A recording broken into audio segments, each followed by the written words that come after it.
Hello, welcome back to George's Gaming Guide. If you're familiar with George's channel, you know that I'm his dad, normally known as Breakingdad. A nickname given to me in some of the early live streams we did because I broke off more than I put on. So today I'm going to be doing a build on my own, but George will be doing a review of this set. And as you can see, this is quite a big set. So this is the 2022 18 plus Ferrari Daytona SP3. So this is one of a collection of 4 supercar models. We have 2 of the others. So I have the Lamborghini Cyan from 2020 and the Bugatti Chiron from 2018. Hopefully you've seen those on the channel already. The one we haven't got is the Porsche 911 GT3 RS from 2016. So this is a great addition to that collection. As I'd love to get the Porsche at some point. So a bit more detail about this set. So the set number is actually 42143. Comes with an impressive 3,778 pieces, which I believe is the most amount of pieces of any of those 4 sets. It's 1/8 scale, the same as the others, and it is a big vehicle, to be honest. It's 59 centimeters long, which is 24 inches. It's also 25 centimeters wide, which is 10 inches wide. And it stands at 14 centimeters or 6 inches tall, so it is a very, very big build. And the amount of detail that's gone into this is phenomenal. As I say, like they do with the other sets, it's actually been designed in collaboration with the car company. So this has been designed for Ferrari, and it's got features like a V12 engine, which has got an 8-speed sequential gearbox with paddle shift. So it'd be interesting to see how that works. On the Cyan, I found it wasn't great, so hopefully in the last 2 years they've improved that. So we'll give that a go. It's got opening butterfly doors, which I think are going to look pretty spectacular. The shock absorbers work as they do on most of these vehicles, and it's also got a removable roof. One thing I'm hoping to see on this is that you can actually see the engine once it's been built, because that was one of the issues with the Cyan. So much work went into the engine, and then you covered it over, and there was no way to actually view it afterwards. So I'm looking forward to seeing if we can do that on this. So what we're probably going to do is split this into a couple of videos. My understanding are there's 2 different books in this, so I'll probably do a book each video. And I'll also probably stop throughout the video to show things like the gearbox, just in case we can't see it at the end of the build, to show you the detail that's gone into it. So the box, as with all these sets, I think looks spectacular. I mean, the Ferrari on the front with the plain background and like the mirror effect underneath it, I think just looks amazing. The rear is, again, the car, but on the red background this time. I do like the way where the box changes to the bottom part of the box. They've actually still got the mirrored effect, and it lines up perfectly. And then on the top and on the 2 ends, you have the iconic Ferrari badge. So again, the presentation on this, I think, is spectacular. Now, I think it's time to open this up, because I've been really looking forward to getting into this. So I just need to figure out where all the pieces of tape are. Right, so let's get into this box. That's a lot better. I just couldn't see the tape on the black. Right, that is actually really, really nice. So the inside of the box is actually done like the back of the car. It looks like it's 3 boxes. So you've got the 2 parts of all the brake lights going across the back, and then the exhaust system. So let's have a look, see what we have here. Alright, so they are numbered boxes. So the exhaust system is box number 3. So it might be 3 videos then, depending on how they split it. So we have box 2, and then finally box 1 with Ferrari badge on it. So I say it's just really nice. So let's move those to one side for the moment, and then see if I have any more luck getting into this box than I did into the main one. It's alright, Geordie's laughing at me in the background. Well, the presentation in this set, it follows all the way through. So it's probably going to be a bit hard to see on the screen, but you got 2 plain red books. Apart from the fact it's got Ferrari Daytona SP3 printed across both. I don't know how easy it's going to be able to see that or not. So we might have to take a photo of that. Here you go, if you get the light on it you can sort of see it coming up. Now the books themselves are thick. And there's both of them look like they're pretty much the same thickness. So that's huge. Now let's take off this top bit. And I think it's fair to say there's quite a bit of Technic in there. There's not that many numbers, so I found that on the Cyan as well. I think there was only like 2 or 3 different bag numbers throughout the build, if I remember rightly. So yes, this only goes up to number 2. So yeah, so everything's split into 2 bags for this one. So I think what we'll do now is get started on the build. Once we build the gearbox, which I believe is the first bit, we'll stop the video so we can have a look. So you can see the details before all gets covered over. And actually, just before I do go, let's have a quick look at the manuals, because these are normally quite impressive, to be honest. So it's really nice print. It's strange. It's almost like lines going down the page. I'm not sure what that is, but it makes it quite shiny in places. But that's a nice Ferrari badge on the page. Ferrari factory in Maranello, and then the Lego factory, and there's the iconic car we're building. So it looks like there's lots and lots. In fact, there's huge amounts. I'm going to skip past this because you probably won't want me to go through every single page. Oh yes, the chrome alloys look really nice on this as well. I think they're going to really make the model stand out. Right, so yes, so box 1 is the gearbox and engine. So we're going to get on with building and we'll have a talk after that. See you in a bit. So, obviously the main video has been done by Dad, but I thought I'd just come on quickly and mention that I have just had a look at the book. There's 36 pages of pictures and facts about the car, the real life car, and the Lego car, and that is just absolutely insane in my opinion, that they've got so many pages of it. And just looking at bag 1 that Dad's looking at now, he's going to show it to the camera. Look how much Technic is just in bag 1. I mean, it's ridiculous. The amount of Lego that is in the first 2 bags is absolutely crazy, and I cannot wait to see if Dad can actually do this. So, because I just looked at it and said, I'm not doing this, no way. I want to get into Technic, but yeah, just smaller models first. But yeah, so now I'm going to hand you back over to Dad for him to start the build.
So we've made it to the end of box 1, and there was a lot of work in that box. The amount of pieces that go into the gearbox and everything, there's just so many Technic pieces in this. I thought this would be a good place to stop, because undoubtedly you're not going to be able to see much of the inside of this once everything's put together. So, did have a problem with this. There was a missing piece, so fortunately I know someone who's local that had one of the pieces I needed. Although I have ordered the piece off Lego. Told him it's been missing from the set, so that I can replace it for him.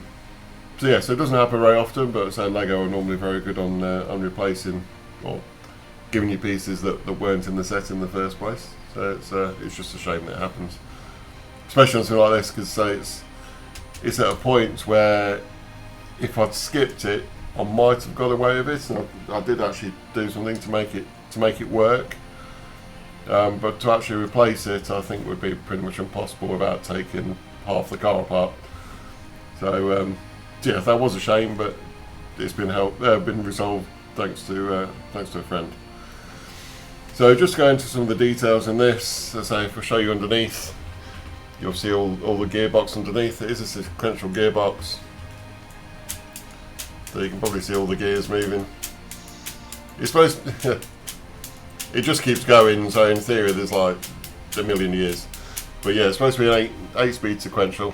There is actually a gear lever as well. Not entirely sure if that actually does anything. I mean, it moves a component down here, but I don't think it actually affects anything. Suspension works on all 4 wheels, so that's quite nice. I do quite like the way they do the suspension on these. You have your steering. I haven't fitted it on properly yet, so I just need to make sure this is going to be the correct way up when I do it. So there's only a sort of half turn to each way to fully turn it, but again, it's going to be a display piece, so that's not really going to make any difference. But the mechanism for the gears is just, there's loads. So it's so your gearbox is actually, or your shifter is actually down here. So you've got your paddle shifts that are going to be behind the steering wheel, which turns this, which gets rotated into different axes to get to the top, which then drives all the way down to change the gearbox at the bottom. And you might be able to see on this now, so we have the pistons. So if I rotate the engine, so I can use this one to do it. Don't know how clear you can see that, but the pistons should be. Oh, no, so the gearbox does do something. Gear stick does do something then, because it stopped the pistons going. So it does sort of put it into a neutral. But you can see how the pistons go, and it's got the V12, so that's really nice. I like that. So nice bit of detail. So yes, so this is box 1. Bit of a pain to build. There's a lot of pieces. Not made any easier by the fact that the whole of that was only split into 2 different bags. So there was a set of bags for number 1, set of bags for number 2. So there's a lot of pieces on the table in one go. So it's definitely, I think it's definitely living up to its name of being an 18+ set. I think younger children could get very frustrated with this. There's lots and lots of small pieces, and it's quite technical as well. So it'd be very easy to get things wrong, which I did. I actually missed a piece out on it was on the differential for the wheels at the back. I missed a piece out rather annoyingly, which was a pain to put back in. But other than that, it all went quite well, apart from the missing piece. So I think what we're going to do is we're going to leave this one here for now. The next video for box 2 will be out tomorrow, so it'd be great if you could watch that and let me know what you think. But so far, loving this set. From what I've seen so far, I would definitely recommend this. So thank you for watching. Hopefully see you tomorrow. Take care.